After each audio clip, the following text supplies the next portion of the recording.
ఒక మనిషికి స్వేచ్ఛనివ్వు, సంతోషిస్తాడు.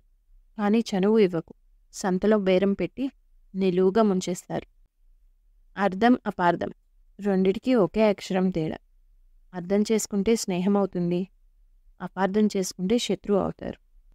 నీ ముందు నా మాట, నా ముందు నీ మాట మాట్లాడే వాళ్ళకి ఎంత దూరంగా ఉంటే అంత మంచిది. అర్ధరహితమైన మాటల కన్నా అర్థవంతమైన నిశ్శబ్దం చాలా గొప్పది. ఎవరికి నీ విలువ అర్థం కాదో వాళ్ళని పట్టించుకోకు.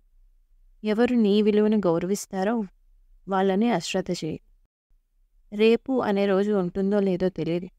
ఈరోజు, ఈ క్షణం ఆనందించు, ఆస్వాదించు.